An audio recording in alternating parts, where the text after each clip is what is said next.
4º Festival Doces Palavras. Realização Prefeitura de Campos e Fundação Cultural Jornalista Oswaldo Lima. Correalização Câmara Municipal de Campos e Instituto Federal Fluminense. Curadoria Associação de Imprensa Campista e Academia Campista de Letras. Parceria 20 entidades públicas e privadas. Apoio cultural FEMAC Imóveis e Loja Lobão. Muito boa noite.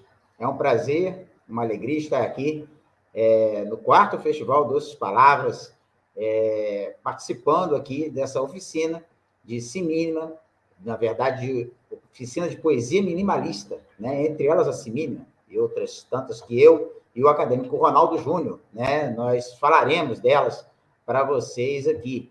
Eu sou Carlos Augusto Souto de Alencar, atual presidente da Academia Pedralva Letras e Artes, instituição que tem 74 anos de trabalho ininterrupto em prol da cultura, em Campos dos Goytacazes. Mesmo durante a pandemia da Covid-19, nós continuamos trabalhando aqui virtualmente com nossas reuniões, com vários projetos, entrevistas, enfim, divulgando a cultura de Campos dos Goytacazes. E nós estamos aqui com muita alegria no 4º Festival Doces Palavras, abraçamos a todas as instituições que fazem parte deste grande evento da cultura de Campos dos Goytacazes. Mandamos o nosso abraço, o nosso agradecimento à presidente da Fundação Cultural Jornalista Oswaldo Lima, à querida Auxiliadora Freitas, também à querida Kátia Macabu, diretora da mesma instituição, à vice-presidente Fernanda, ao nosso querido Matheus, né, que tem trabalhado bastante aí na parte técnica do evento.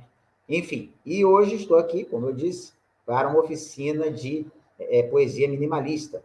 Para isso, convidei para trabalhar aqui comigo, para explicar para vocês esse jovem, brilhante poeta, né, que tem um livro novo lançado agora, excelente livro, né, Muros Impalpáveis. Né, então, trago aqui para vocês também, para me auxiliar, né, na verdade, para explicar melhor do que eu, certamente, o meu confrade e querido amigo, Ronaldo Júnior, a quem eu agora passo a palavra. Ronaldo, por favor, contigo. Obrigado, Carlos. Boa noite. Boa noite também a todos que nos assistem. Não só boa noite, né? Pode ser bom dia, boa tarde, depende do horário que a pessoa está assistindo, mas que sejam todos muito bem-vindos. É uma maravilha podermos participar de mais esse evento dentro do 4º Festival Doces Palavras, representando aqui a Academia Pedralva Letras e Artes. E, é claro, principalmente pelo motivo nobre que é valorizar a cultura de Campos, valorizar a literatura e, no caso, a doceria, a gastronomia campista, né, que é tão falada e talvez seja o grande motor desse festival, né, a literatura, e talvez não, de certo é o grande motor desse festival desde sua origem, a literatura e a gastronomia. E aí, portanto, como o Carlos já introduziu, nós vamos falar hoje sobre poesia minimalista. Vamos falar sobre a proposta, sobretudo no que tange aos tempos atuais, né, aos novos gêneros, aos gêneros que surgem com a internet e de que forma tudo isso acontece, né, as transformações do gênero poema a partir das possibilidades que a poesia minimalista nos traz. Vou aqui compartilhar minha tela, o Carlos vai ficar aqui do lado também, caso queira complementar alguma coisa, é só falar, Carlos. Pois bem, de início, a poesia minimalista tem algumas características, né, que fazem justamente com que ela tenha esse nome, né, ser a menor possível, ter a menor quantidade de excessos possível, digamos assim. Então, a poesia minimalista é marcada pela concisão e também pelo menor número de palavras, ou seja, é normal que um poema minimalista, ou mesmo que seja em verso livre, ou não sendo em verso livre, ele tenha um número de versos delimitado, um número às vezes contado de palavras, como também é o caso da si mínima, por exemplo, que tem uma formação específica, o Carlos vai explicar para a gente. Enfim, acaba tendo uma estética, consequentemente, é uma leitura que eu faço disso, é uma estética própria do mundo contemporâneo, pois a cada dia nós tendemos a reduzir as coisas de modo a, por exemplo, ter uma visibilidade maior nas redes sociais, por exemplo, né, de modo que a gente consegue passar pelo feed de notícias, né, ali pela linha do tempo do Facebook, do Instagram, ou mesmo de outras redes, e observar, né, o poema com mais fluidez, com mais rapidez. Então, o que muita gente acha que é uma frase reflexiva, no final das contas é um poema. E isso traduz muito desse espírito de pressa, de agilidade das coisas que o mundo contemporâneo nos traz, né? Que é essa coisa de termos pouco tempo para cada coisa e, consequentemente, consumirmos produtos menores, de certa forma. Mas com o detalhe de que, é claro, a poesia minimalista, não por ser minimalista, possui menos qualidade ou é menos poética do que as outras formas, as outras estruturas poéticas, de modo algum.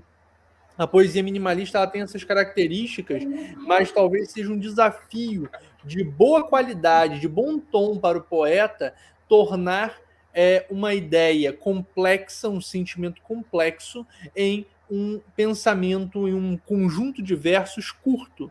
Daí a necessidade de falarmos, de debatermos sobre a poesia minimalista e sobre os gêneros que estão dentro dela. E aí, agora, para falar rapidamente sobre os gêneros, eu vou passar para o Carlos e depois nós veremos os gêneros detalhadamente. Carlos, por favor. Vamos lá. Bom, nós escolhemos falar sobre 4 gêneros, né? É bom lembrar que, quando nós falamos de poesia minimalista, nós falamos de uma pleiade bastante considerável de gêneros. Existem muitos gêneros de poesia minimalista. Ficaria complicado aqui falar de todos. Por exemplo, ali nós não colocamos, por exemplo, aldrabia, né? Poetrix, também são gêneros de poesia minimalista. E dentro dessa realidade do mundo moderno, a qual se referiu o Ronaldo Júnior, né? Um mundo em que a informação é muito rápida e que as pessoas cada vez mais querem ler coisas menores, mais sucintas, e até mesmo digitais, coisas com menor espaço possível, utilização de letras possível, né? Então, cada vez mais vão surgindo novos gêneros de poesia minimalista. Então, nós escolhemos 4, né, pela relevância em campos, pela relevância na formação de um gênero poético em campos e também pelo alcance, né, modernamente desses gêneros. Alguns, na verdade, são gêneros antigos, mas que ainda são muito fortes na cidade, né? Então, por exemplo, um desses é a trova, que eu vou falar mais atentamente daqui a pouco, né? O haikai também é um gênero de poesia minimalista antigo, mas que vem sendo resgatado, né? A simínima, que é um gênero poético criado em Campos dos Goitacazes, né? E o instapoema, né? Que tem muito essa força da questão digital, né? Da comunicação digital. Então, basicamente, nós vamos falar desses 4, mas insisto, né?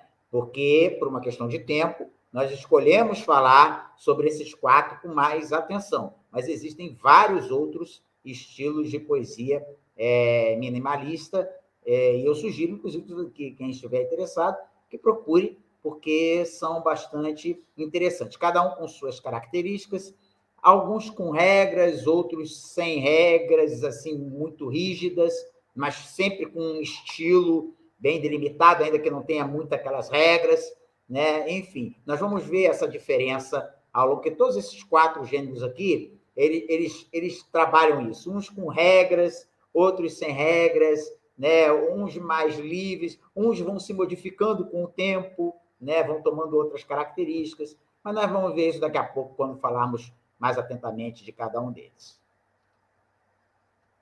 Então, vamos lá. Começo comigo aqui falando sobre trova, né? O que é a trova? É como está para vocês podem ver aí, a trova remonta à Europa medieval, né? Então, é um estilo bastante antigo, na verdade. Claro, ao longo do tempo sofreu modificações, obviamente, mas o nascedouro dele é na Europa medieval, ou seja, antes mesmo do século XVI, né? Então, século XIII, XIV, XV, você tinha trova já na Europa. Chega no Brasil no início do século XX, né? Só que quem se torna o grande divulgador da trova num primeiro momento, né? Primeiro que traz a trova à luz, vamos dizer assim, para que se torne mais divulgada, é o J.G. de Araújo Jorge, né? Ele é o primeiro poeta a ter a trova, a mostrar a trova. Ele é até dono de uma frase que eu, às vezes, fico me questionando, né? Eu acho que ele exagerou um pouco, mas ele dizia que nem todo poeta é um trovador, mas todo trovador é um poeta. Era uma frase que o J.G. de Araújo Jorge defendia, né? Só que quem vai realmente fazer a trova ganhar a musculatura que ela demonstra até hoje, né, é o Luiz Otávio, né? O Luiz Otávio, sem dúvida, né, é o grande nome da trova no Brasil por conta dele fazer a trova realmente ficar conhecida. Por quê? Porque ele resolve criar uma estrutura para a divulgação da trova, né? Então, o que ele faz? Ele cria um movimento trovadoresco no Brasil, certo? Através da União Brasileira de Trovadores, que foi criada na década de 1960, né? Então, essa ideia de criar uma união, né, de poetas que divulguem trova é uma ideia muito boa, porque foi o que garantiu que a trova se perpetuasse, né, fosse mais divulgada. E aí o movimento da trova no Brasil é um movimento muito forte, né, muito forte. Tem vários trovadores espalhados pelo Brasil inteiro, com várias delegacias da União Brasileira de Trovadores, né, várias seções da União Brasileira de Trovadores espalhadas pelo Brasil afora, né, com um grande conjunto de concursos também, muitos concursos. Basicamente, boa parte deles é chamado de jogos florais, né? Quando se refere a jogos florais, são jogos florais de trova, né? Então, tem muitas cidades com jogos florais de trova. É o caso de Campos, por exemplo. Onde é que Campos entra, né, no movimento de trova? Ali está escrito, ó, ainda na década de 1960, a Academia Pedralva Letras e Artes realiza os salões campistas de trovas, que teve as presenças dos trovadores citados, né, no caso J.G. de Araújo Jorge e o Luiz Otávio, e hoje a cidade tem uma seção da UBT. Então, o que acontece? Os salões campistas de trovas, inclusive, acontecem antes mesmo dos Jogos Florais, antes mesmo do Luiz Otávio começar com a UBT e, a partir daí, temos os Jogos Florais. Campos já tinha os salões campistas de trovas, né? Então, e quem organizava os salões campistas de trovas? Era a Academia Pedralva Letras e Artes. Vinham para cá trovadores do Brasil inteiro, né? Era um evento grande, né? Então, foi um evento que a Pedralva fez durante muitos anos, de forma contínua, né? De 2 em 2 anos, basicamente. Ele lançava livros, né, Carlos? Lançava livros. Uma publicação própria. A Pedralva foi pioneira nisso. Justamente, e inclusive está lá na biblioteca, né, o nosso querido Wellington Paes, né, o nosso confrade na Academia Pedralva Letras e Artes, inclusive o Wellington Paes na sua biblioteca excelente, né, a melhor biblioteca de livros sobre Campos dos Goytacazes, de autores campistas. Ele tem todos os números, né, das publicações dos salões campistas de trova, e quando nós vamos lá pesquisar, está lá, não eram só campistas, era gente do Brasil inteiro, né? E aí havia um congraçamento, né? Havia ali o Salão Campista de Trova, organizado pela Pedralva, e esses poetas se encontravam todos, né? Existem fotos também, o Wellington Paes tem fotos, né? No acervo da Pedralva também tem, né? Então, enfim, é um evento forte, né? Que ajuda a divulgar a trova em Campos, fortalece a trova em Campos dos Goytacazes, né? E durante muito tempo a Academia Pedralva conduziu esse movimento da trova aqui na cidade. Hoje, né, depois, com o tempo, a União Brasileira de Trovadores tomou força e aí criou-se uma seção da UBT, né, em Campos dos Goytacazes, né? Não que a Pedralva tenha abandonado a trova, de jeito nenhum, né? Mas como a trova é um movimento, né, nacional, né, a UBT é que é a responsável principal pela divulgação da trova em Campos dos Goytacazes. Agora, a Pedralva, claro, sempre trabalha junto com a União Brasileira de Trovadores, né, de uma maneira a divulgar a trova em nível nacional, primeiramente em Campos, claro, mas também em nível nacional, como fazemos, inclusive, aqui nesse momento, quando estamos falando da trova aqui nesse evento. Bom, aí temos alguns exemplos de trovas, né? Uma explicação rápida sobre trova, né? Quem se interessar em fazer trova, a trova tem regras. E as regras da trova são bem rígidas, na verdade, né? Trova tem que ter 4 versos, sempre.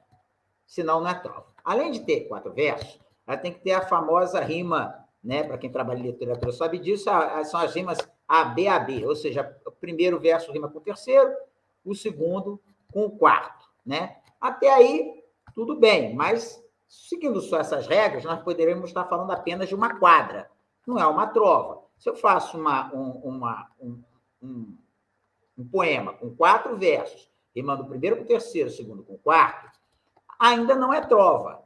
Aí pode ser uma quadra apenas. Vira trova quando? Bom, vira trova quando tem 2 detalhes muito importantes. O primeiro é que todos os versos têm que ser 7 silábicos, ou seja, a sílaba tônica do verso tem que estar no sétimo, na 7ª sílaba, em todos os versos, entendeu? Então, não tem jeito.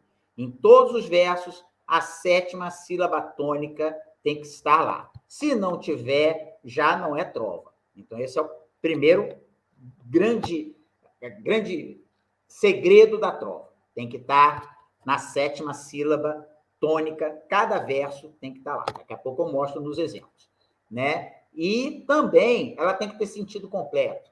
O que é sentido completo? Ela tem que fechar uma ideia, totalmente. Não pode ser coisa solta. Então, essas são as 4 principais características da trova para você fazer um poema minimalista, que é trova. Então, vamos repetir para ser bem didático. Tem que ter 4 versos, tem que ter rima do primeiro com o terceiro, o segundo com o quarto. Tem que todos os versos terem a sílaba tônica na 7ª sílaba e tem que ter um sentido completo. É isso que faz uma trova. Então, vamos aos exemplos aqui. E aí, aqui eu trouxe só autores pedralvenses. O ex-presidente da Pedral, por exemplo, José Salles, escreveu: nas trovinhas que te dei, vai toda a minha emoção. São versinhos que bem sei, partiram do coração. Ainda tem uma coisa na trova que a gente chama de elisão, tá? O que é elisão? Tem um verso aqui que está bem claro uma elisão, né? A separação de verso em poesia não é a mesma que a gente usa numa prova de português, né? Então, deixa eu mostrar para vocês, ó. Nas trovinhas que te dei. Aí não tem nenhuma elisão, mas está muito claro que a sílaba tônica está no dei, né? Nas trovinhas que te dei, 7ª. Vai toda a minha emoção. Olha só, minha emoção é como você fala, né? A gente não fala minha emoção. Quando nós falamos minha emoção. Aí está uma elisão. Juntou o nhá com e, né? Aí fez uma sílaba só. Então, lá vai, ó. Vai toda a minha emoção. 7ª sílaba, tá? Por quê? Porque o a e o e ali juntou. É uma elisão, tá bom? São versinhos que bem sei, né? 7ª. Partiram do coração. 7ª. Então, tá aí uma trova bem clara, inclusive com uma elisão no segundo verso do minha emoção, ok? Bom, aí um outro poema, uma outra trova ali do nosso querido Antônio Roberto Fernandes. Mamãe, não há quem exprima uma palavra mais bela, pois mesmo não tendo rima, a vida rima com ela. Olha aí, mais uma vez, todas na 7ª. Mamãe, não há quem exprima, na 7ª. Uma palavra mais bela, 7ª. Pois mesmo não tendo rima, na 7ª, a vida rima com ela, 7ª. Ok? Então, é isso. Nesse caso aí, né, da poesia, da trova do Antônio Roberto, não há elisão, né? Nesse aí não tem elisão. Mas fica bem claro ali, mais uma vez, a 7ª, né? A 7ª sílaba como a mais forte de cada verso. Seguimos ali para outra trova, agora do nosso ex-presidente também, Emerson Freitas, né? Uma trova humorística, porque ainda tem esse detalhe, as trovas, elas podem ser humorísticas nos concursos da UBT, é sempre separado em humorístico e lírica e filosófica. Então, por exemplo, a do José Salles é lírica, a do Antônio Roberto também é lírica. Aí vem o Emerson Freitas, que é um camarada bem humoradíssimo, ele é sensacional, né? Ele fez uma de humor. Aí ele escreveu assim: a mulher é como vinho, disse entenda até de cor, e saiba sem adivinho, quanto mais velha, melhor. De novo, a questão da sétima, mas nessa tem elisão, né? Olha ali na segunda, ó. Disse entenda até de cor. Tem duas elisões aí. Disse entenda até de cor. Vocês entendem? Então, o que acontece? Se fosse numa prova de português, o so e o em estariam separados. O do e o a do até estariam separados. Mas como o importante é como você fala, né? Então, aí tem a elisão. Então, entenda até de cor. Juntou e aí forma 7. Então, tem uma questão de sonoridade, de musicalidade muito forte na trova. Por isso, inclusive, que é um estilo tão popular, porque todo mundo gosta, porque faz um sonzinho gostoso, vamos dizer assim. E aí eu trago uma minha, que diz assim: a pandemia mostrou que quando o mal nos alcança, ele não nos derrotou, pois sempre resta esperança. Tá? Ali também tem uma elisão, ó, pois sempre resta esperança. Aqui fica uma elisão até mais complexa, né? Porque aí você junta o tá com a e o ex, né? Pois sempre resta esperança, né? A gente não fala, pois sempre resta a esperança. Nós falamos, pois sempre resta esperança. Juntou. É como se o A ali, ele meio que sumisse, né? Aquele A ali isolado. Ele mistura com o A do resta, junta com o E da esperança e aí forma uma elisão. Isso tem a ver também com o tom das sílabas, né? Mas aí é uma explicação um pouco mais complexa, tem a ver com sílabas que são mais fortes, sílabas que são mais fracas, mas para a pessoa entender assim de começo, é só explicar que quando emenda as sílabas, né, você tem uma elisão e aí você conta como sendo uma sílaba só. Então, basicamente, a trova é isso aí. Poderia falar muito mais, claro, mas basicamente, para a gente entender, né, a trova, isso já é um bom começo. Vamos lá, Ronaldo. Pois bem, Carlos, obrigado.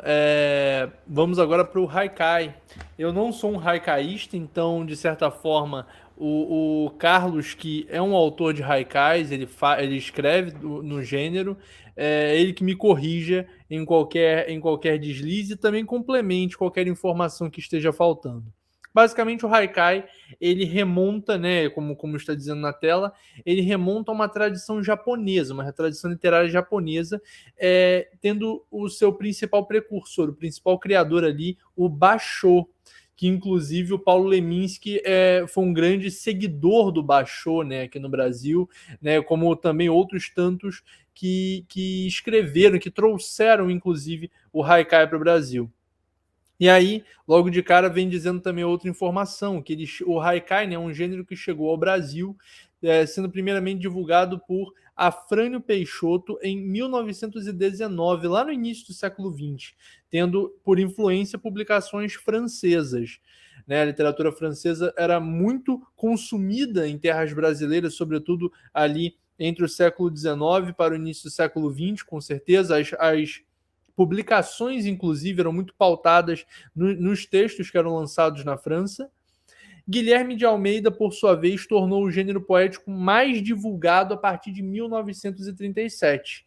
E aí eu acrescento aqui, como eu já mencionei, o Paulo Leminski, que é um autor que eu admiro demais, ele acaba desenvolvendo ainda mais o gênero lá para a década de 60, 70, o Leminski ele populariza ainda mais o gênero, trazendo não apenas à tona as questões poéticas e estéticas do haikai, mas principalmente trazendo à tona as questões filosóficas que estão por trás da sua criação, que são justamente pautadas na admiração da natureza, no minimalismo, nessas questões que são, como eu posso dizer, colocadas em pauta, né, colocadas ali em evidência pelo Basho. Inclusive o Leminski tem uma biografia escrita sobre, né, o Basho, sensacional. E a imigração japonesa no Brasil auxiliou ainda mais na difusão do gênero poético. E aí agora como exemplos, né, exemplos até selecionados pelo caro Carlos, pelo que eu agradeço, ele traz aqui alguns exemplos, alguns tipos do haikai que a gente pode entender como tanto o haikai mais clássico, que é um haikai formado por duas redondilhas menores, ou seja, 2 versos de 5 sílabas apenas, seguindo a mesma lógica de contagem de sílabas que o Carlos acabou de utilizar ali na trova, né, demonstrando. Vale a pena, inclusive, vocês procurarem mais sobre isso, né, que aqui a gente está falando apenas sobre o gênero, a gente não está se focando tanto nas questões técnicas ali que pautariam, por exemplo, essa questão de contagem de sílabas poéticas. Então vale a pena que vocês pesquisem. O YouTube tem várias aulas interessantes sobre isso e vocês também podem entrar em contato com a gente para conversar. No final vai ter nossos contatos. Então, o primeiro haikai, ele é um exemplo do que seria o haikai clássico, que são 2 redondilhas menores, ou seja, 2 versos de 5 sílabas, e uma redondilha maior, que seria um verso de 7 sílabas, né, no meio. Então, lava, escorre, agita a areia. E, enfim, na bateia fica uma pepita. O haikai, e aí eu estou dizendo por uma leitura minha, quando eu leio haikais, eu costumo perceber que eu entendo como se fosse uma fotografia.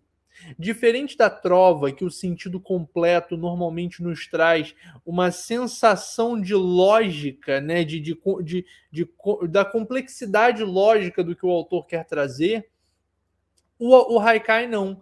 O haikai, muitas vezes, ele é apenas descritivo. Ele não vai trazer uma ação, uma reflexão ou nada tão, como eu posso dizer, tão fechado assim. Ele vai trazer uma imagem. Ele vai descrever algo, geralmente, da natureza.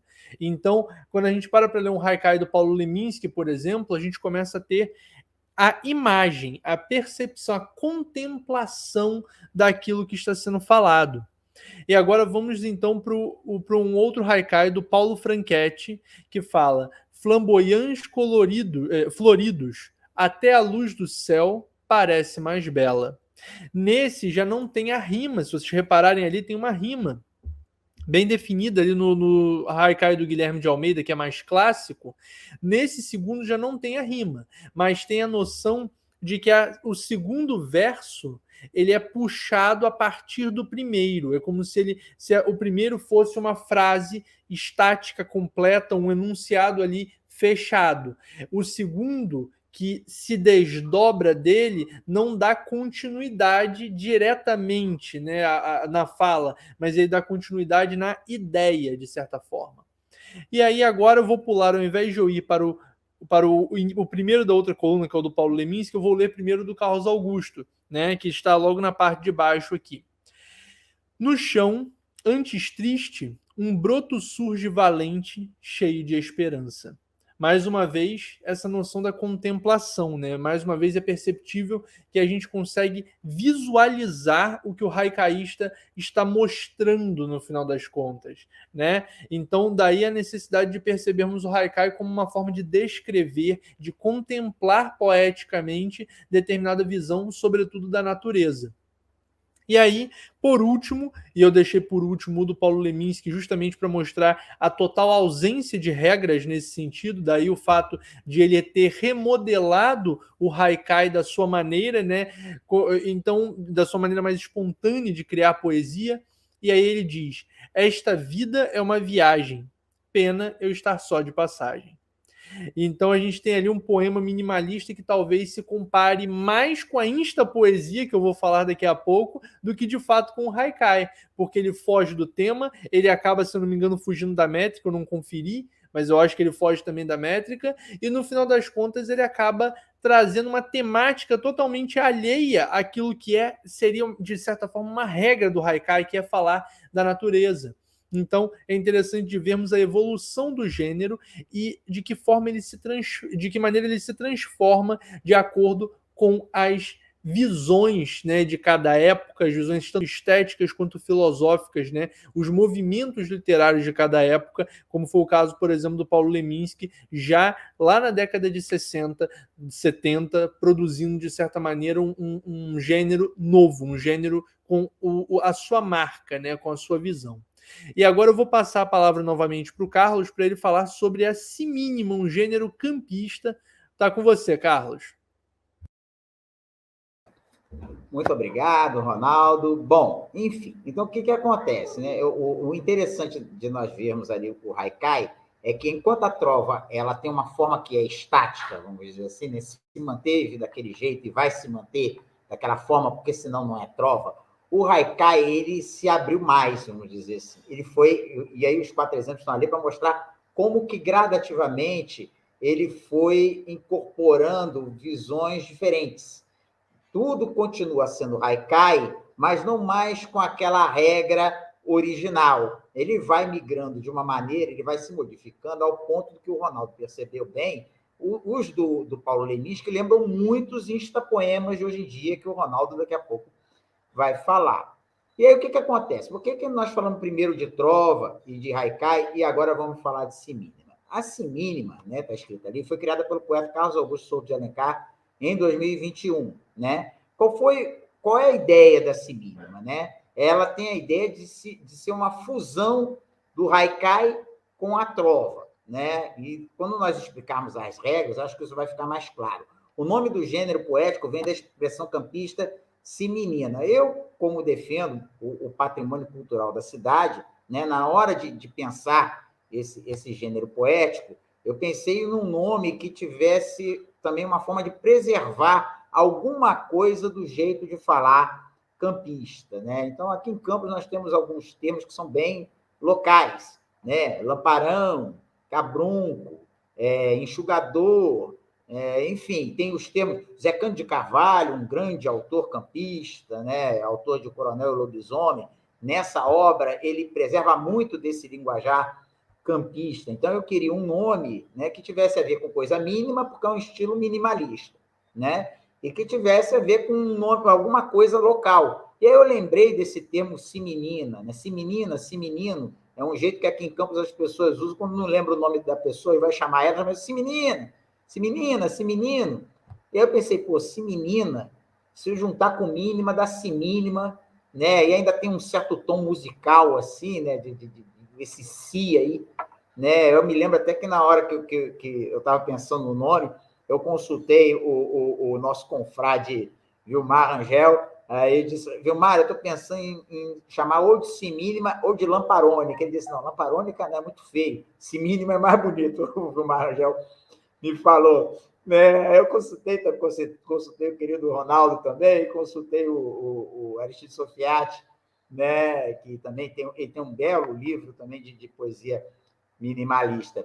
Né? Ele disse, não, semínima até é um nome bonito, ele disse. Bom, enfim, aí o que acontece? Né? Ainda em 2021 é lançada uma coletânea de seminimistas intitulada Semínima Coisa Nossa, organizada pelos membros da UBT, Seção Campos dos Goitacazes, né? E aí eles fizeram esse livretinho aqui, né, com vários autores de Campos, né, o Semínima Coisa Nossa, a Janilce Simões, a quem agradeço muito, né, chamou o pessoal da UBT e eles resolveram fazer de surpresa. Eu não sabia que eles estavam fazendo isso, de repente me chegou aqui a querida Janilce Simões e veio à minha casa entregar 2 exemplares desse livro aqui, né, sobre semínima. As pessoas gostaram, eu fico feliz com isso, né? E aí, mas principalmente o que eu quero focar é que é um gênero absolutamente campista, um gênero poético de Campos dos Goitacazes. Eu faço questão que digam isso, né? Que é um gênero poético de Campos dos Goitacazes.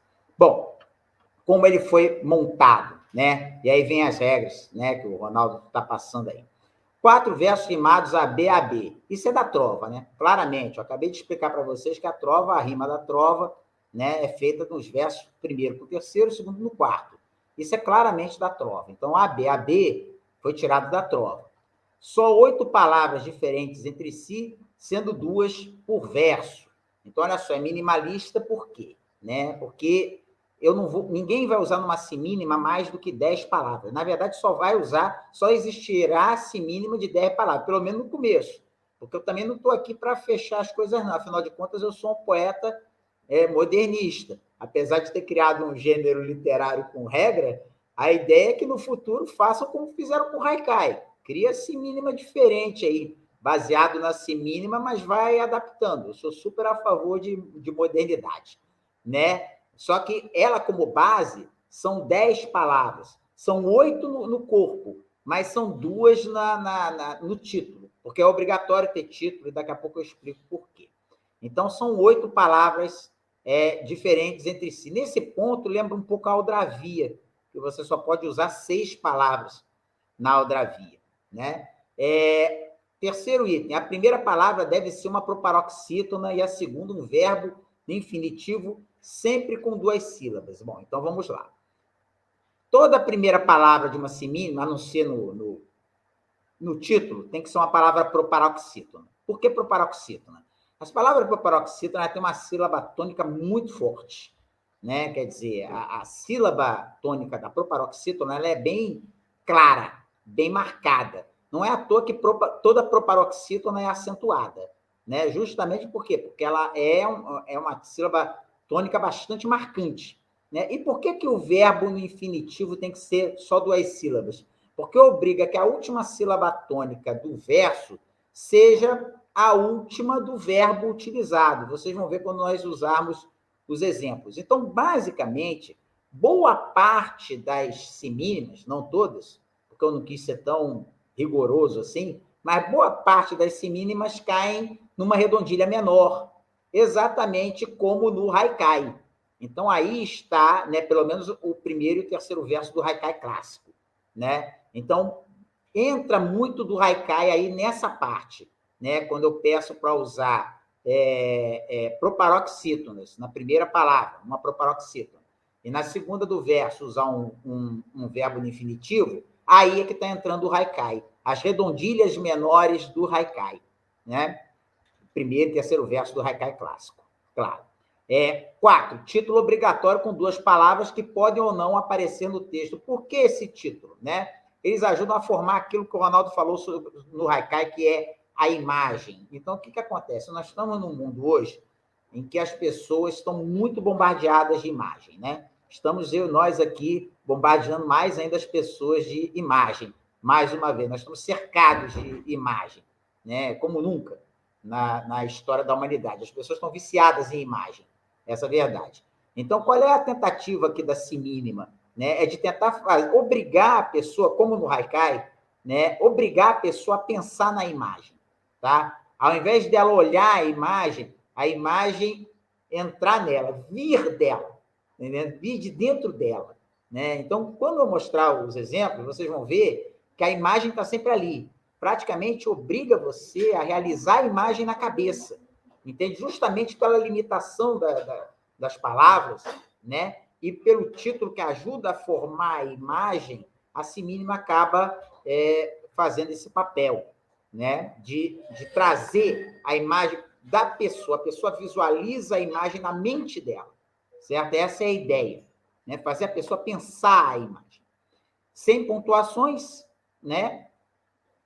Para tornar realmente mais simples, e nesse ponto é bem assim, até uma coisa que deixa o poema até mais livre, né? E letras minúsculas, porque afinal de contas é minimalista, né? Então eu pensei numa coisa pequena até nesse sentido, né? Então tudo pequeno, até a falta da letra maiúscula, tudo pequeno, tudo mínimo, né? Para poder passar uma mensagem mais direta possível, né? Numa leitura rápida e usando imagem, né? Como referência. Então, como eu disse, muito de trova, né? Muito de Haikai, né? E volto a dizer, como base, né? Então, vamos dizer assim que isso é uma semínima clássica.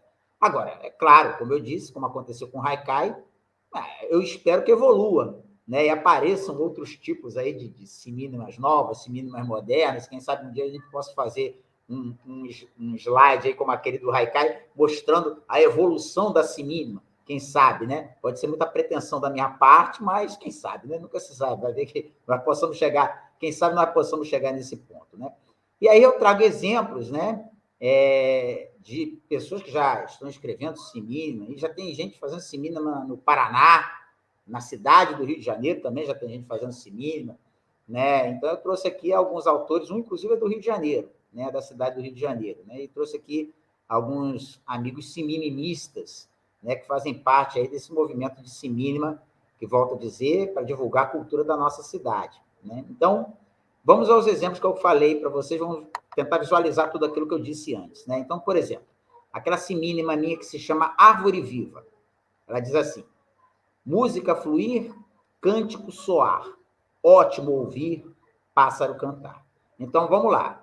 O que temos ali? Um título que já ajuda você a formar a imagem.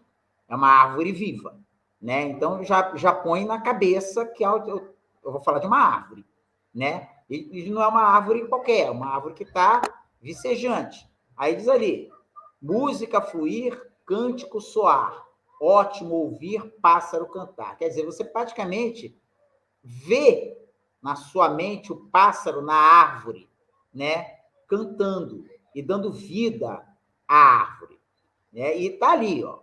Todas as primeiras palavras são proparoxítonas, né? Música, cântico, ótimo, pássaro.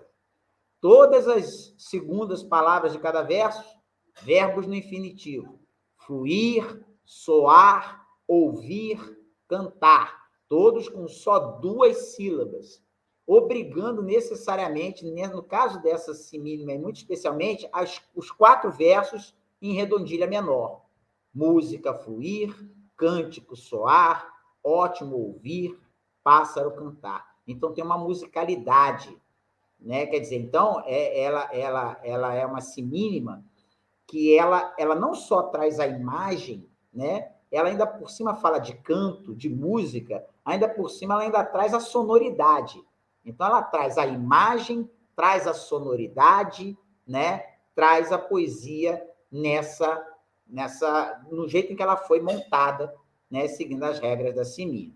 Bom, aí embaixo nós temos aí a semínima do meu amigo Renato Alves, lá do Rio de Janeiro, grande trovador do Rio de Janeiro.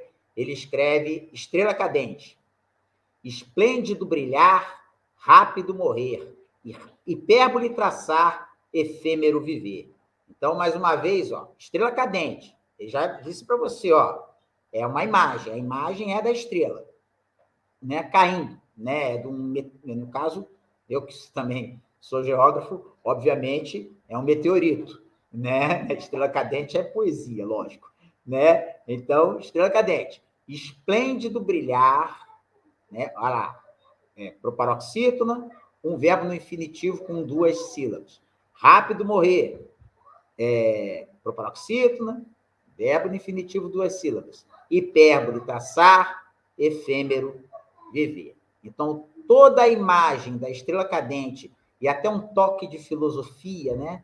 Hipérbole, traçar, efêmero, viver, né? Se você for parar para pensar, faz uma certa referência até com a nossa própria vida, né? Então, uma imagem que ainda por cima tem um toque filosófico, né? Que é muito típico de trovas filosóficas, né? Que o Renato faz muito bem, né? Então, tá aí. Agora, nesse caso, né? Nós não temos necessariamente as redondilhas menores em todos os versos, né? Porque nós temos o esplêndido, né? Que, na verdade, ali são 6 sílabas, né? Você tem o hipérbole e o efêmero, que também são 6 sílabas. Mas, como eu disse, eu não coloquei isso na regra, porque senão se limitaria demais, né? Limitaria muito as proparoxítonas que nós usaríamos, né? Bom, Alegria Circense, da campista Zilnete Moraes, né? Trovadora, né? Mágico agir, mímica falar, cômico sorrir, público saudar. Então, aí 5 versos com redondilhas menores, né? E alegria circense, a pessoa já pensa logo, né? A imagem da lona, do circo, de um lugar alegre, em que as pessoas estão felizes lá dentro, né? E aí ela fala do mágico, né? Fala da mímica, né? Fala do palhaço, quando ela fala do cômico, e fala do público assistindo, né? Então, é toda a imagem do circo, né? Mágico, agir, mímica, falar, cômico, sorrir, público, saudar. Então, tá aí toda a força da imagem e o jogo da semínima aí com os versos bem montados. E aí, trago aqui de Kátia Macabu, né? Etapas construção. Ela escreve o seguinte: técnica saber, prática usar, têmpera viver, próspera chegar. Então, você vê claramente o quê? Alguém que está, é a imagem de alguém em todo o processo da construção de algo, né? A construção física de algo. Aí ela fala do período da técnica, né? Que é o período de você desenhar, de você elaborar o projeto. Depois a prática, né? Para poder erguer esse projeto. Depois ela fala da insistência, né? Da persistência para poder continuar trabalhando esse projeto até o fim dele, né? Então, etapas construção, técnica saber, prática usar, têmpera viver, próspera chegar, essa também toda completamente com redondilhas menores, né? Então, eu acho que esses exemplos mostram bem o que é a semínima e mostra muito bem esse casamento da imagem do haikai, né? Da redondilha menor que tem no haikai, com a trova, a rima da primeira com a terceira sílaba, da segunda com a quarta, e essa coisa de você usar pouquíssimas palavras para passar uma imagem e um sentido poético, que também é importante, assim como na trova, que essas coisas tenham um sentido. Muito do sentido da semínima, como eu falei, é dado pelo título, né? O título ajuda muito a montar a imagem, né? Até porque, como há a limitação da proparoxítona e do verbo do infinitivo, o título ele faz o amálgama, né? Ele faz a cola, né? que faz o poema ter aquele nexo, né? Ter o sentido que ele precisa ter. Então, basicamente, isso daí é a semínima, né? A ALB, eu parei uma oficina na ALB de semínima, e aí eu vou poder falar um pouco mais sobre como que a história, né? Porque, como eu disse, eu consultei o nosso querido Ronaldo, consultei o Vilmar, consultei o Sofiati, enfim, então há todo um estudo, na verdade, por trás disso aí, né? Eu um dia acordei achando que precisava fazer algo um gênero poético campista, né? E aí nós estudamos e chegamos a isso aí. Vamos lá, Ronaldo, contigo, por favor. Vamos lá, mas antes de seguir, eu quero ler que enquanto você falava, eu fiz uma semínima, olha só. Eu chamei de doces palavras. Hábito escrever, áureo chuviscar, poético dizer, docílimo deleitar. Que maravilha! E como eu disse, as pessoas começaram a fazer semínima, principalmente trovadores, que a trova é mais ainda, como eu disse, ela é muito rigorosa, né? Então, quando eles começaram a fazer, eles gostaram muito da semínima, porque ela, para quem domina a trova, ela é simples de fazer.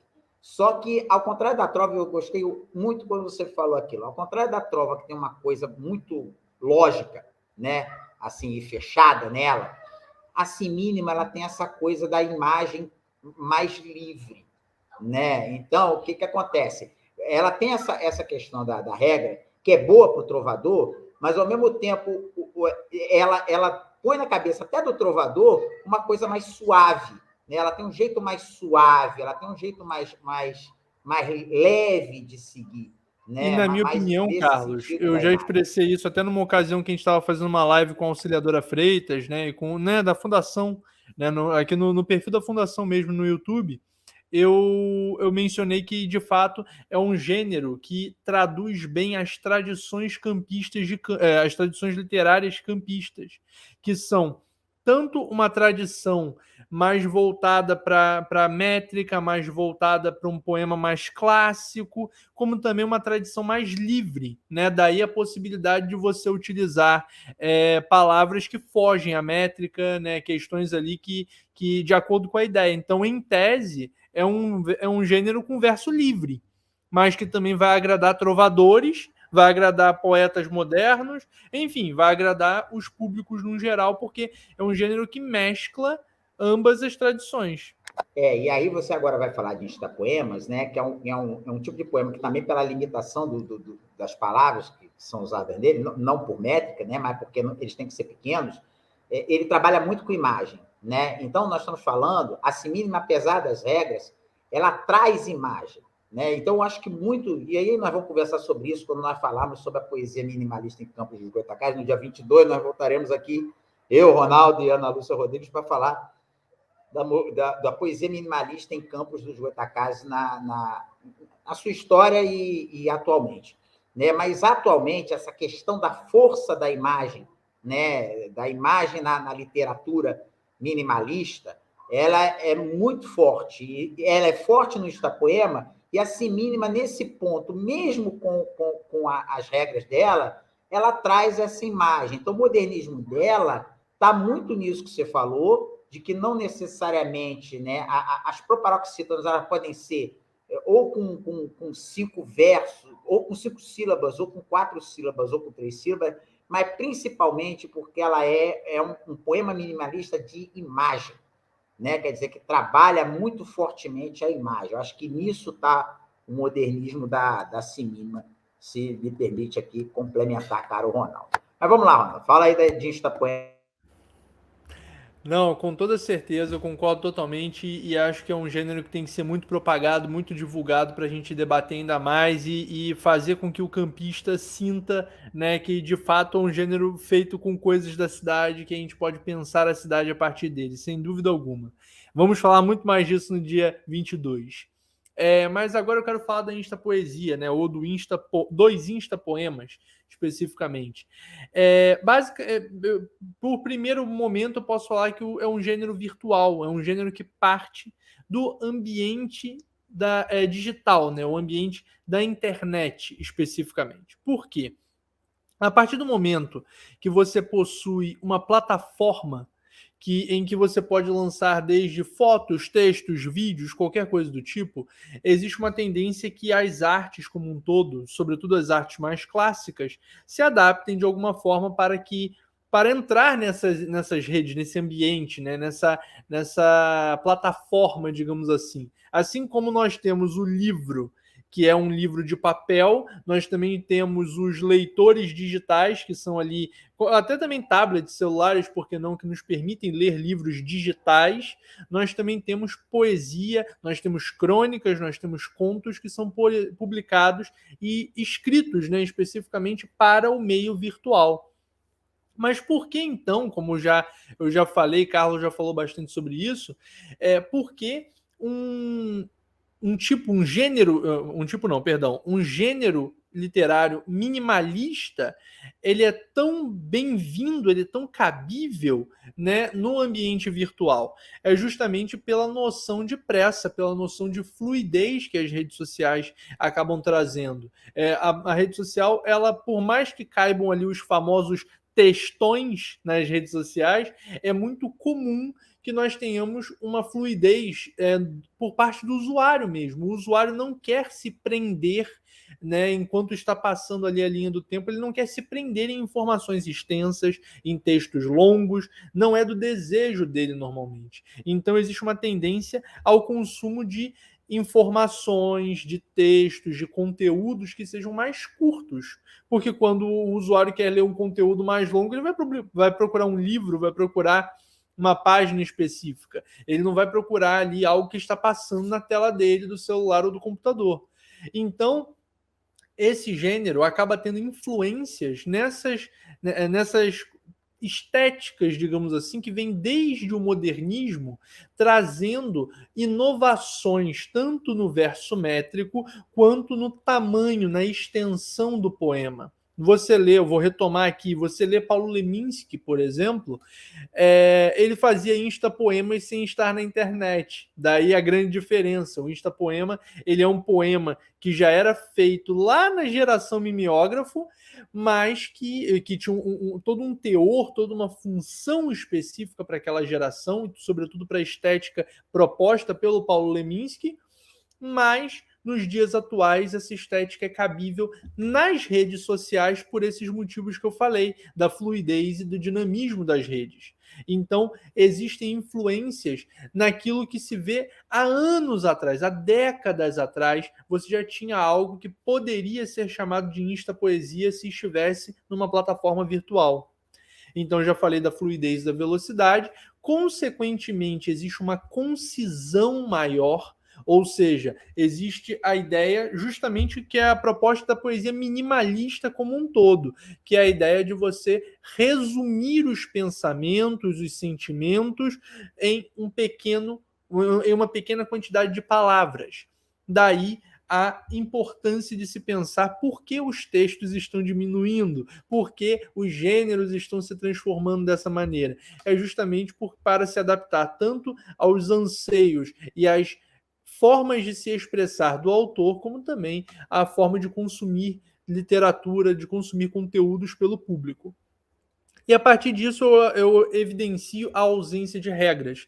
Diferente do haikai, diferente da trova, diferente da simínima, o instapoema é um conjunto de versos livres. Ah, mas tem número de versos mínimo? Não. Não tem número de versos máximo? Não.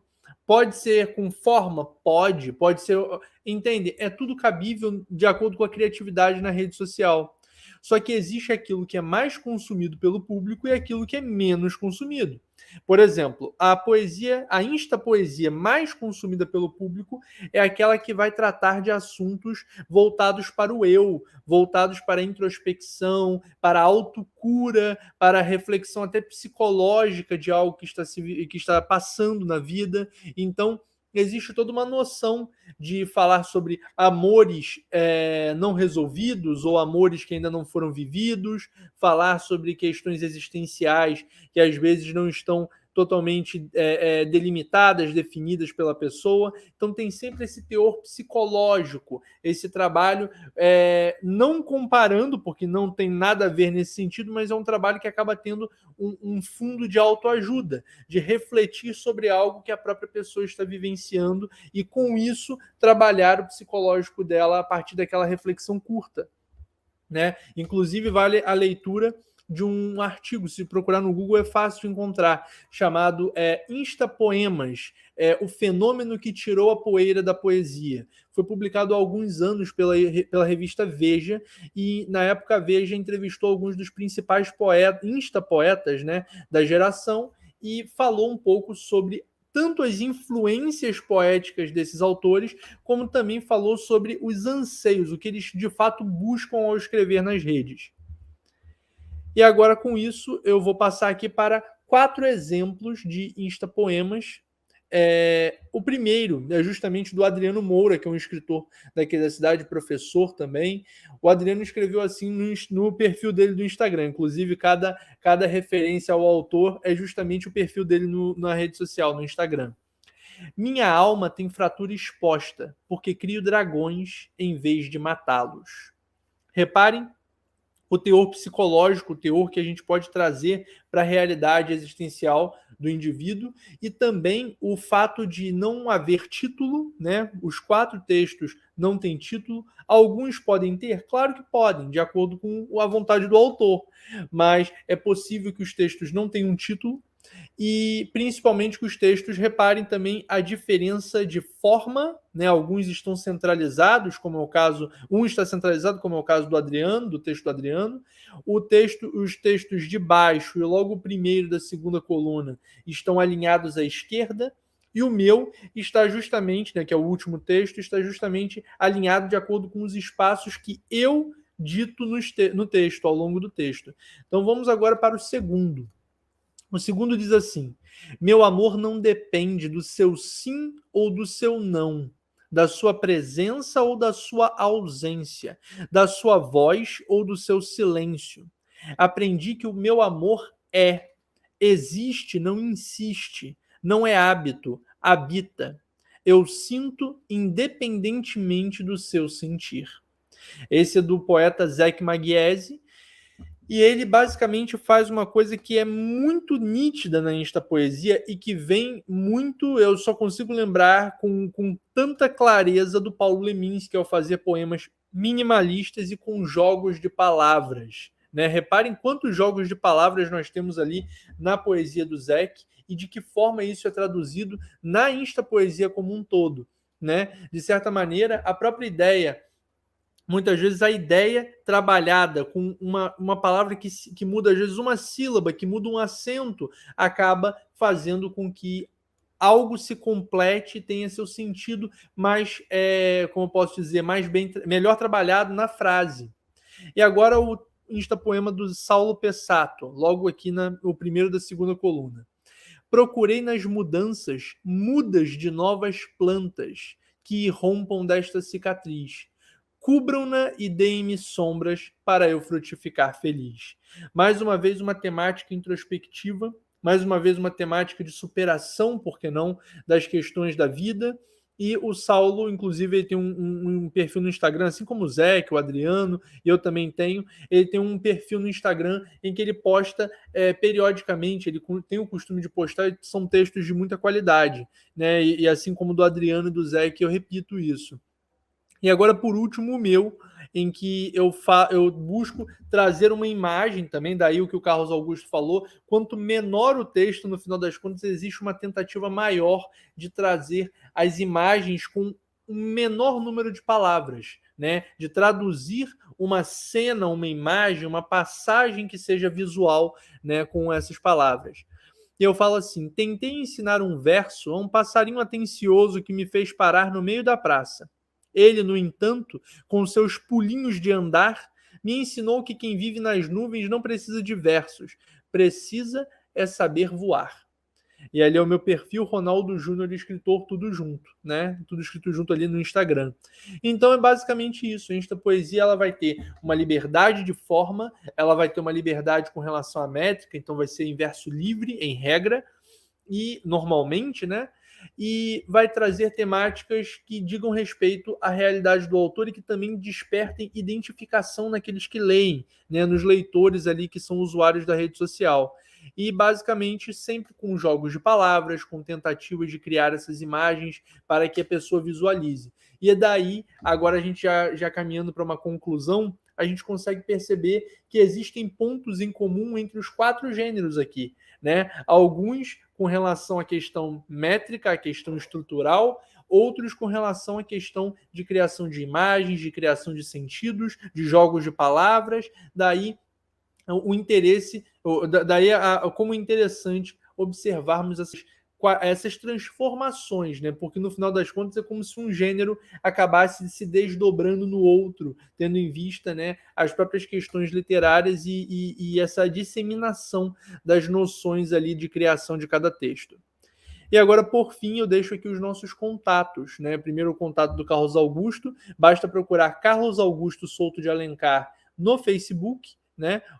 Ou então digitar facebook.com/, carlosaugusto.souto de Alencar para entrar no perfil dele, ou então mandar um e-mail para soutodealencar@yahoo.com.br, né? São redes sociais aqui do Carlos que você pode utilizar para entrar em contato com ele. No meu caso, o meu site é ronaldojuniorescritor.com. Eu tenho um canal no YouTube também em que eu falo de literatura, falo de dicas de livros no geral, que se chama Tergiverso, canal literário. Você vai acessar com youtube.com/tergiverso e o meu perfil no Instagram que eu já mencionei, que é Ronaldo Júnior Escritor, tudo junto.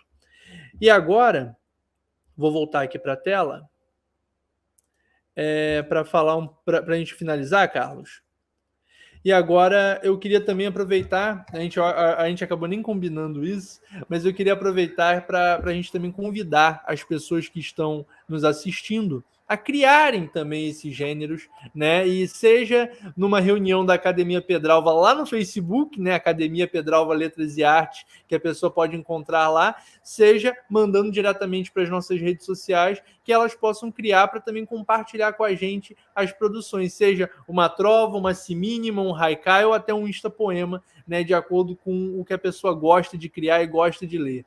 Enfim, o meu abraço a todos e, Carlos, por favor, devolvo a palavra para você para a gente caminhar para a conclusão. Ronaldo, muito obrigado. É sempre um prazer enorme estar numa conversa com você. Eu sempre aprendo muito, você é sempre muito brilhante. Obrigado aí pela sua contribuição com esses textos muito bons, os textos que você escolheu também, autores brilhantes que a gente admira, que nós admiramos muito. Né? Enfim, eu quero também aqui dizer que a Academia Pedral de Letras e Artes, além da página no Facebook, né? Podem procurar lá a página da Pedralva, podem me procurar, que nós adicionamos vocês com a maior alegria do mundo. Né? E se vocês quiserem mandar alguma coisa, alguma produção para a gente, é um prazer. A Pedralva tem mesmo essa tradição. Né? Quem quiser nos procurar, produzir alguma coisa de poesia, de arte, seja qual área da arte for, nós divulgamos, nós abraçamos, nós queremos esse povo todo junto. Né? Então, além da página da Pedralva, tem também o blog, que o nosso querido Ronaldo turbinou maravilhosamente. Eu que iniciei o blog, mas depois que o Ronaldo pegou, ele virou uma coisa sensacional, que é o academiapedralva.blogspot.com. Né? Então, por favor, procurem lá, academiapedralva.blogspot.com. Vocês vão saber muita coisa da história da Pedralva, muita história da grande maioria dos membros que passaram pela instituição. Lá tem poesia também, lá tem documentos interessantes, então também podem procurar o blog da Pedralva. Outra coisa que eu estava pensando aqui, Ronaldo, quando nós fizemos a nossa conversa sobre poesia minimalista em Campos, agora, ouvindo você falar, é que eu me toquei que tinha instapoemas no Poesia Procura de Sentido, né, Ronaldo? Agora, você falando, eu fiquei lembrando daquele seu poema do pássaro, fiquei lembrando do poema Muro do Joel, fiquei lembrando da Amarelinha.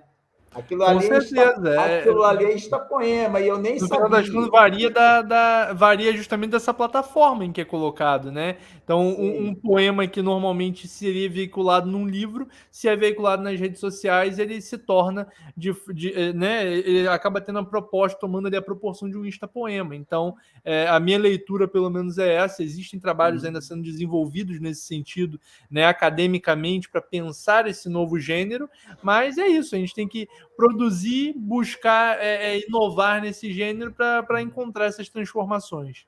É verdade, mas nós conversamos mais sobre isso, e aí estou convidando aí vocês, né, dia 22 de setembro de 2021, às 18 horas, eu, Ronaldo e Ana Lúcia Rodrigues, estaremos no canal da Fundação Cultural Jornalista Oswaldo Lima, com uma mesa de conversa, né, sobre a poesia minimalista em Campos dos Goytacazes, né, os movimentos de poesia minimalista em Campos dos Goytacazes, e aí nós vamos poder falar ainda mais atentamente, agora não tanto com um objetivo tão didático, talvez, mas, assim, falando mais, assim, conversando sobre essas facetas interessantes da poesia minimalista em Campos dos Goytacazes. Daqui a pouco, né, que nós estamos gravando num outro dia, mas isso aqui passará no canal da Fundação Cultural no dia 20, então, daqui a pouco, às 7h30 da noite, né, no canal da Fundação Cultural, é o Chá com Letras da Academia de Letras do Brasil, né? Então, daqui a pouco, teremos mais poesia,